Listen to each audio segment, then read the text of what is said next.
हरिराम नामक व्यक्ति शहर की एक छोटी सी गली में रहता था। वह एक मेडिकल स्टोर का मालिक था। सब दवाइयों की उसे अच्छी जानकारी थी। 10 साल का अनुभव होने के कारण उसे अच्छी तरह पता था कि कौन सी दवाई कहाँ रखी है। वह इस पेशे को बड़े ही शौक से, बहुत ही निष्ठा से करता था।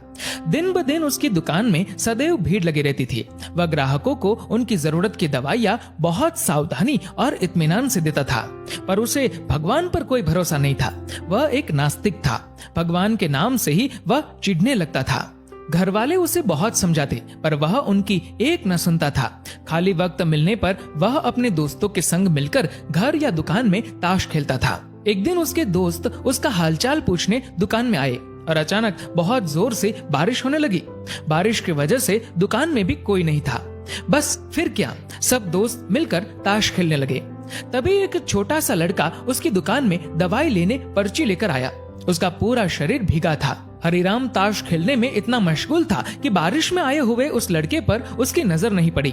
ठंड से ठिठुरते हुए उस लड़के ने दवाई की पर्ची आगे बढ़ाते हुए कहा, साहब जी, मुझे ये दवाइयाँ चाहिए। मेरी माँ बहुत बीमार है, उनको बचा लीजिए। बाहर और सब दुकानें बारिश की वजह से बंद है। आपकी दुकान को देखकर मुझे विश्वास हो गया कि मेरी माँ बच जाएगी। ये दवाई उनके लिए बहुत जरूरी है। इसी बीच लाइट भी चली गई और सब दोस्त जाने लगे। बारिश भी थोड़ा थम चुकी थी। उस लड़के की पुकार सुनकर ताश खेलते खेलते ही हरिराम ने दवाई की उस पर्ची को हाथ में लिया और दवाई लेने को उठा। ताश के खेल को पूरा न कर पाने के कारण अनमने से, अपने अनुभव से अंधेरे में ही दवाई की उस शीशी को झट से निकालकर उसने लड़के को दे दिया। उस लड़के ने दवाई का दाम पूछा और उचित दाम देकर बाकी के पैसे अपनी जेब में रख लिए और फिर खुशी खुशी दवाई की शीशी लेकर चला गया। हरिराम आज दुकान को जल्दी बंद करने की सोच रहा था।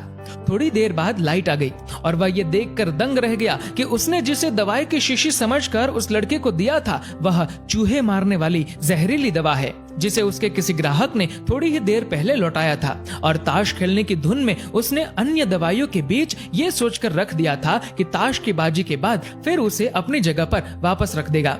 अब उसका दिल जोर जोर से धड़कने लगा। उसकी 10 साल की नेकी पर मानो जैसे ग्रहण लग गया हो। उस लड़के के बारे में सोचकर वो तड़पने लगा। सोचा, यदि ये दवाई वो अपनी बीमार माँ को देगा तो वह अवश्य मर जाएगी। लड़का भी बहुत छोटा होने के कारण उस दवाई को तो पढ़ना भी नहीं जानता होगा। अगले ही पल वह अपनी इस भूल के लिए खुद को कोसने लगा और ताश खेलने की अपनी आदत को छोड़ने का निश्चय कर लिया। पर यह बात तो बाद के बाद देखी जाएगी। अब क्या किया जाए? उस लड़के का पता ठिकाना भी तो वह नहीं जानता। कैसे उस बीमार माँ को बचाया जाए? सच, कितना विश्वास था उस लड़के की आंखों में। हरिराम को कुछ सूझ नहीं रहा था। घर जाने की उसकी इच्छा अब ठंडी पड़ गई। दुविधा और बेचैनी उसे घेरे हुए थी। घबराहट में वह इधर उधर देखने लगा। पहली बार उसकी दृष्टि दीवार के उस कोने में पड़ी जहां उसके पिता ने जिद करके भगवान श्री कृष्ण की तस्वीर दुकान के उद्घाटन के वक्त लगाई थी। पिता से हुई बहस में पिताजी की कही हुई एक बात उसे याद आ गई कि बेटे, जीवन में भगवान को एक बार आजमा के जरूर देखना कि वह है या नहीं। परमात्मा वहां काम आते हैं जहां और कोई काम नहीं आता। हरिराम को ये सारी बात याद आने लगी। आज उसने इस अद्भुत शक्ति को आजमाना चाहा। उसने कई बार अपने पिता को भगवान की तस्वीर के सामने हाथ जोड़कर आंखें बंद करते हुए पूजते देखा था। उसने भी आज पहली बार कमरे के कोने में रखी उस धूल भरी भगवान श्री कृष्ण की तस्वीर को देखा और आंखें बंद कर दोनों हाथों को जोड़कर वहीं खड़ा हो गया। थोड़ी देर बाद वह छोटा लड़का फिर दुकान में आया। हरिराम के पसीने छूटने लगे। वह बहुत व्याकुल हो उठा। पसीना पोंछते हुए उसने कहा, क्या बात है बेटा, तुम्हें क्या चाहिए? लड़के की आंखों से पानी छलकने लगा। उसने रोते रोते कहा, बाबूजी, बाबूजी, माँ को बचाने के लिए मैं दवाई की शीशी लिए भागे जा रहा था। घर के करीब पहुंच भी गया था। बारिश की वजह से आंगन में पानी भरा हुआ था और मैं फिसल गया। दवाई की शीशी भी गिरकर टूट गई। क्या आप मुझे वही दवाई की दूसरी शीशी दे सकते हैं बाबूजी? लड़के ने उदास होकर पूछा। हाँ हाँ, क्यों नहीं, हरिराम ने राहत की सांस लेते हुए कहा। लो ये दवाई। पर उस लड़के ने दवाई की शीशी लेते हुए कहा, पर मेरे पास तो पैसे नहीं हैं। उस लड़के ने हिचकिचाते हुए बड़े भोलेपन से कहा। हरिराम को उस बेचारे पर दया आ गई और बोला, कोई बात नहीं, तुम ये दवाई ले जाओ और अपनी माँ को बचाओ। जाओ, जल्दी करो। और हाँ, अब की बार जरा संभल के जाना। लड़का अच्छा बाबूजी कहकर वहां से चला गया।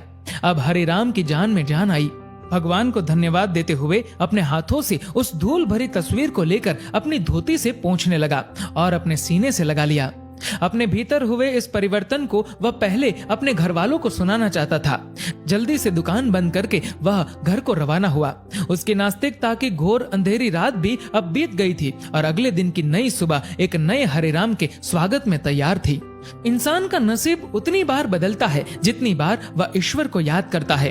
एक बार सभी प्रेम से बोलिए जय जय श्री राधे। दोस्तों, इस वीडियो को लेकर आपकी क्या राय है नीचे कमेंट करके जरूर बताएगा। और अगर आपको ये वीडियो अच्छा लगा हो तो इस वीडियो को लाइक करेगा, ज्यादा से ज्यादा लोगों तक शेयर करेगा। और ऐसी ही और भी इंस्पिरेशनल वीडियोस के लिए सब्सक्राइब करें हमारे यूट्यूब चैनल को और फेसबुक पर फॉलो करें हमारे पेज को। धन्यवाद।